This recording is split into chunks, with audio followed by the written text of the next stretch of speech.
Public hearing before we get to the council meeting. Sorry, itchy eye. All persons are reminded that this session is being recorded for the tape for the preservation of records. You're asked when called upon to give your name and address and interest in the matter before the council, and that matter is the discussion of Ordinance 544, which is an ordinance to amend Chapter 135 regarding the historic district and the uses allowed therein related to self-storage. I got that right? Pretty much. All right. Is there any comment from the public? I don't think this is a hot topic, but it pretty much involves the old high school. Anything up from up here? I just want to state for the record, I own historic property, but the ordinance changes will not affect my property whatsoever. Okay. Going once, twice, 3 times. Not the shortest public hearing on record, but we'll close it. And we'll begin the regular council meeting. Please rise for the opening prayer and pledge of allegiance. Whew. Dear Lord, we submit ourselves to you as your servants and the servants of the people of Hampstead who place their trust in us. Please allow every word that is spoken and every action taken to be in the best interest of Hampstead, and for everyone gathered here tonight to be a stabilizing influence in these unsettled times. O Lord, bless this meeting and our town. Amen. Amen. Amen. I pledge allegiance to the flag of the United States of America and to the republic for which it stands, one nation, under God, indivisible, with liberty and justice for all. Tammy, roll call on this election night. Mayor Nevin. Here. Councilwoman Barrett. Here. Councilwoman Painter. Here. Councilman Thomas. Here. Councilman Unglesby. Here. And Councilman Zolman. Here. Good, thank you. Minute approvals. We had a public hearing last month and a council meeting. So moved. Second. Any discussion? All those in favor? Aye. Anyone opposed? Thank you. Tammy, when you're ready. And I'm sure everybody's noticed that Public Works currently decorating the town for the Christmas holiday with garlands and bows and lights and banners, so the town may be decorated in time for the Hampstead's annual Christmas tree lighting on Friday, November 18th.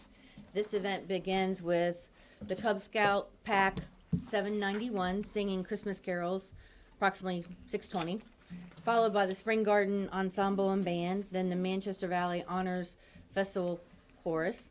The mayor and Santa will arrive by fire truck at 7 p.m. to turn on the lights. Afterwards, children will be able to visit with Santa in his newly renovated house and have their pictures taken. Also, Crossroads Church will be having a live nativity in front of Matthews Tire from 6 to 8, and the Hampstead Farmers Market Christmas Market will be in St. John's United Methodist Church from 4 to 8. The Small Business Saturday Passport Program begins Saturday, November 26th. Please pick up a passport from any participating business, then make a purchase at 8 different participating businesses and have them sign your passport by December 11th. Take your passport to any local public library or town hall by December 13th. 20 winners will be randomly chosen on December 16th for a $50 gift card each. Good at any passport businesses. Participating businesses in Hampstead are Amethyst Massage and Wellness, a Country Pup Pet Spa, A Manor of Time, Al's Barbershop, Beijing Palace, Body Refined, C&R Pub, Family Pharmacy, Greenleaf Juice Bar, Greenmount Station, Hampstead Barbershop, J&P Pizza, Jamie Faye Healing and Holistic, J&J Huffman's Creamery, and La Prava Salon, Lunazol, Main Street Boutique, Main Street Liquors and Deli, Matthews Tire and Auto Service, Outlaw Barbecue Smokehouse, Petals Flowers and Gifts, Pipe the Side Brewing Company, Shipley's Diamonds and Fine Jewelry, Snickerdoodles, Steam and Mad Crabs, Town Pride Interiors, Ultimate Image Salon, and Ultimate Image Boutique. Excuse me. A lot of businesses participating this year. Hampstead's Candy Cane Lane on Main contest has become an annual tradition. Any Main Street business or resident that would like to participate must notify Town Hall and have their decorations up by December 12th. We ask participants to please be considerate of their neighbors. Do not block the sidewalk, and please do not attach any decorations to utility poles or lampposts. There will be a first and second prize winner chosen in both residential and business categories, which will be announced on New Year's Eve. Winners receive a gift certificate to a Hampstead business. Our commercial and residential projects continue to move forward. We are currently working on several different site plans and business prospects. Pentex Ventures contractor has demolished the existing Dollar General store and will begin to rebuild. The new store should be operational by the end of next year. It's gonna take that long? I was gonna Yeah. say, really? They put up the first one pretty fast. Well, they have to get the permitting, but she's saying, probably fall to, Is it gonna be identical to was there? yes, Well, because it's the same site plan, so it'll be Well, identical. Did you talk to him about I haven't called her yet. I need to call her. But basically, it's the same floor plan. The first building of the Hampstead Volunteer Fire Department's new construction's under roof with a planned occupancy as an interim station in February 2023. The current station's scheduled to be raised in March 2023. And then new construction will begin on the new station with an expected occupancy of March of 2024. White Pine construction plans to install the water line connection for the IDA property behind the car wash. This property will need to be connected to the water line across the street via the open trench method. The mayor and town staff met with Florida Rock Properties last week to discuss outstanding matters related to the Hampstead Overlook development. Action items were determined, and we will possibly have a follow-up meeting in December. Our financial auditor completed our financial audit and the single audit of our American Rescue Plan Act funds. We are still waiting on results of the workers' comp audit. Judy has completed the update of the town personnel policy manual, and our town attorney has reviewed it. It will be introduced at tonight's meeting, and we will request approval at next month's council meeting. There have been several amendments approved in the past months that's included in the manual in front of you. They include approval of the new parental leave policy, approval to make changes to reflect current federal, state, and local regulations and to incorporate day-to-day policies already in place but not documented, approval to make the revisions for grammatical corrections, gender-neutral language, the addition of chief of police where only the town manager was listed, and then minor clarification, verbiage, and revisions to chapters 4, 5, 7, 13, and 14, as approved during the September council meeting. So if anybody needs a copy of what the approvals have been, especially at the September council meeting, just let me know. A request for bids was released on November 1st for the cleaning and repainting of the interior and exterior of the North Water Tower. Sealed bids will be accepted at town office until 2 p.m. on Thursday, December 15th, at which time these bids will be opened and read. Mid-Atlantic Utilities has completed the portion of the pipe removal and replacement project along Gill Avenue and South Carroll Street. There are a few house connections and then the pavement patching that will need to occur on Gill Avenue. The rest of the project will be completed in the spring as the contractor waits for materials and better weather at this point. In the meantime, Mid-Atlantic will begin replacing 11 fire hydrants throughout town. questions for Tammy? It's hard to believe that North End Water Tower is 21 years old. And paid for. And paid for, exactly. Yep. All right, oversights, Diane, let's start with you. We are only a week and a half away from one of Hampstead's biggest events of the year, the tree lighting along with the Hampstead Farmers Market Christmas Market, which is sponsored by the Hampstead train station. 14 vendors will be on hand selling a great variety of merchandise, including baked goods, clothing and accessories, jewelry, lotions and soaps, home decor, wine, and much more. Hours will be Friday, November 18th from 4 to 8 p.m. and Saturday, November 19th from 9 a.m. to 2 p.m. at St. John's Church right next to the War Memorial Park. Who's doing the baked goods?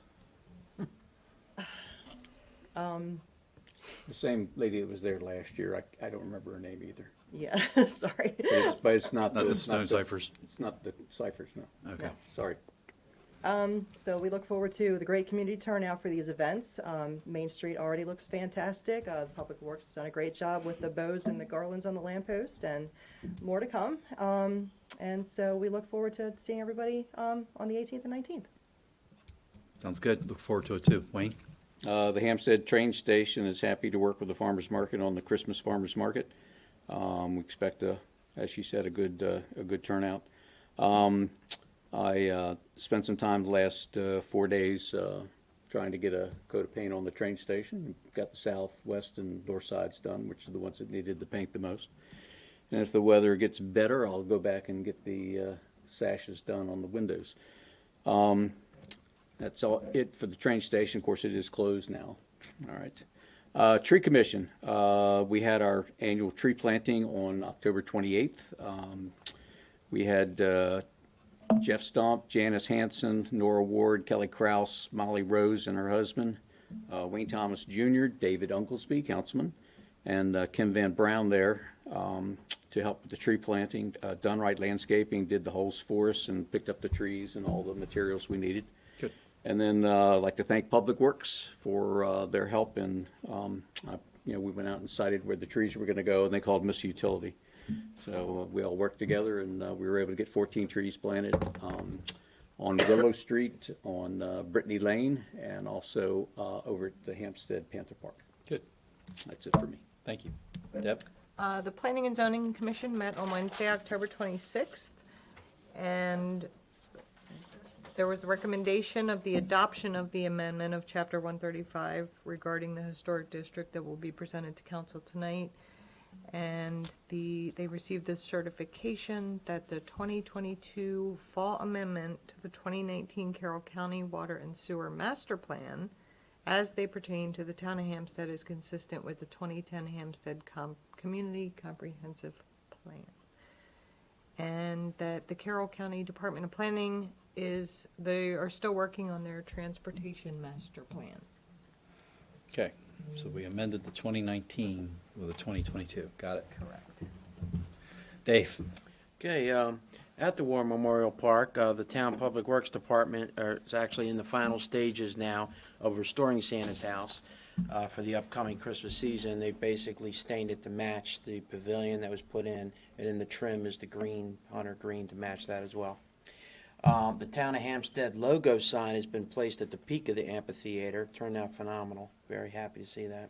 And thank Judy there for getting that going. The War Memorial Park is also going to have a bronze plaque, which is going to be placed, which was just ordered, on the side of the memorial itself. As soon as that's done, that will be delivered and installed. They're also working with Strickler Signs for Hampstead War Memorial Park sign designated to be placed on the side of the amphitheater. I think it'll look real good. Yeah, thanks. Chief Sites Park. The new walking paths at Chief Sites Parks will have to be repaved in the next coming weeks to provide a smoother walking service. We have encountered areas where the tree roots have pushed through the asphalt, thus causing the need for a new pathway to be resurfaced. That's it. All right, thanks. And finally, Ben? Okay, October average water usage was 333,000 gallons per day.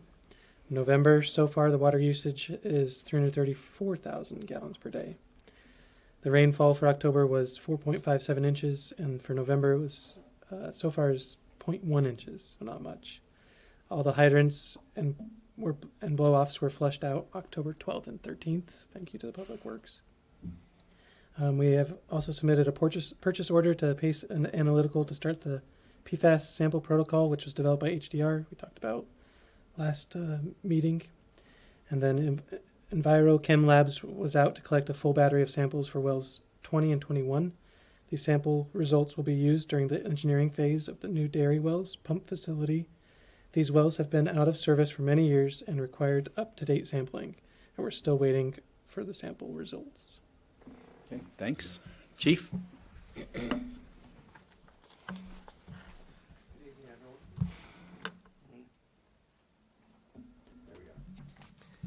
During the month of October, we investigated 5 reportable accidents. 2 were related to DUIs, 11 minor property damage only crashes, and 5 crashes that took place at the 42 traffic circle. Speed signs We were doing so well. We set a record. The speed sign was placed at 8. Speed signs were out at 8 locations for a total of 62 days of display. Most of that was focused in the area of the schools. Traffic enforcement included 21 selective enforcements over just under 11 hours. 2 citations, 12 warnings were issued during that time period. And overall traffic enforcement included 63 citations and 201 warnings. Patrol checks, 488 property checks were made of businesses and schools. Serious crime included 4 thefts, 3 DUIs, 1 violation of a peace order, and 1 assault of the 2nd degree with no suspects involved. Arrests included 3 adults were taken into custody for DUI, 4 adults for driving without a license, 2 adults for open warrants. 1 adult was charged with robbery from an August incident that we were following up. 1 adult was charged with a violation of a peace order, and 4 adults with various traffic infractions. Training included 563 hours of various topics. The majority of that went to field training with Brian Emery. But in addition to that, Scott Krager completed DARE officer training, a 2-week school down in Sykesville. We conducted training relative to bomb threats in schools, law enforcement leadership, crisis intervention when dealing with mentally ill subjects, basic communication skills, level 1, 2 separate active shooter schools are referred to as active shooter 3 and 4. Last year we completed 1 and 2, so this is part of a six-phase series of schools. Defensive driving principles, sobriety checkpoint manager, identifying and intercepting school violence through cyber investigations, and we conducted 2 days of firearm training on the range. Community events included Spring Garden Elementary. Officer Bachman met with, it's listed on your report as the school safety staff. It's actually the school safeties. The students that were the yellow little things on there, and it was a good group of people. He met with them, and they went over some concepts. Spring Garden also invited us to the Trunk or Treat celebration they had the Friday before Halloween. That was kind of fun, and we had extra folks out for Halloween evening at various neighborhoods. I'd like to thank the Unglesbys for allowing me to participate in some of the goodies they had down there as well. And that would be our report. I didn't know you ate sweets. Oh, yeah, you eat sweets. I've seen you. They were good. Well, the Unglesbys were good. Mrs. Unglesby took All care right, of so, it. how's Brian Emery doing? Brian is making his way through FTO. He should begin the transition to what we call unescorted patrol, little by little over the next few shifts. And we're recruiting for 2 openings. We are going through the interview process. I think we've conducted probably 5 or 6 interviews up to this point, in between everything else. So We did have a resignation this month. we had a resignation this month. Yes, we did. As noted, I sent an email to everybody. Officer Shiflett has resigned from the police department. So, never a dull minute. Thanks. Thank you.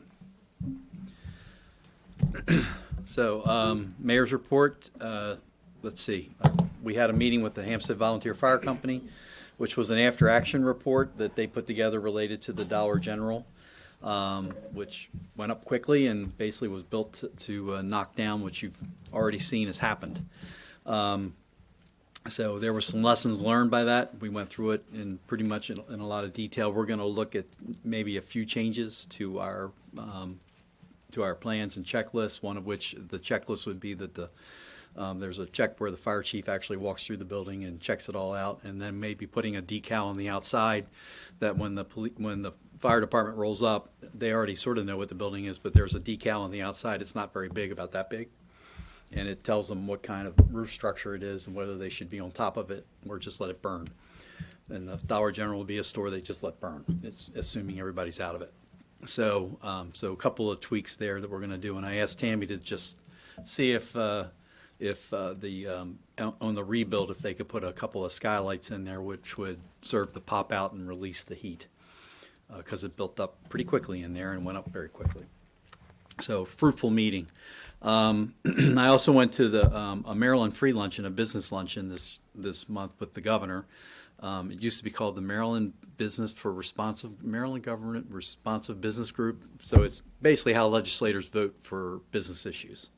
And it's interesting to see that they give out a pamphlet and the governor goes through, how all the different business initiatives they've done. But it's interesting to see that there's people with 100% support of businesses, and then there's other groups who are our legislators that take great pride in having a 0 score. So I'll leave it for you to figure out which side is which. But it's, they list, they pick about 8 different issues every year, and it's interesting to see who gets 7 or 8 out of 8 and who gets 0 out of 8. And the people, you would think at some point supporting businesses in some small way would be a good idea, but it's not necessarily seen that way. So last thing is November is Municipal Works Month. So there's a proclamation. I won't read it, but it basically highlights everything that municipal government does at the local level for its citizens, and all the different services we provide, and how we enhance the quality of life and make Maryland a great place to live. So, it's there. We do it pretty much every month, and I think we're flying our Municipal Government Works flag out there during the month of November, because we're supposed to spotlight. I forget what the color is. We Green. have green. Green. So we have the green So, layout. yeah. So it's out there, and, it's always good to talk about municipal government and what we do. So those are my comments. I don't think we have any unfinished business. Under new business, it's the introduction and amended restated 2022 Personnel Policy Manual, which is just that, an introduction, somewhere in here. Move to introduce. Second. Thank you. And I Any- just wanted to take a second to thank Judy. This was a huge undertaking to get this done, and I want to appreciate all her hard work. Yes. Well overdue. Thank you, Judy. Thank you, Judy. It's only 55 pages long, so light reading, and everybody will get it. We've talked about it, different things during council meetings, but here it is, and we'll take it up for final approval next month. But the motion to introduce has been made and seconded. So all those in favor? Aye. Aye. Anyone opposed? And if you have any comments, feel free to reach out to Judy or Tammy directly.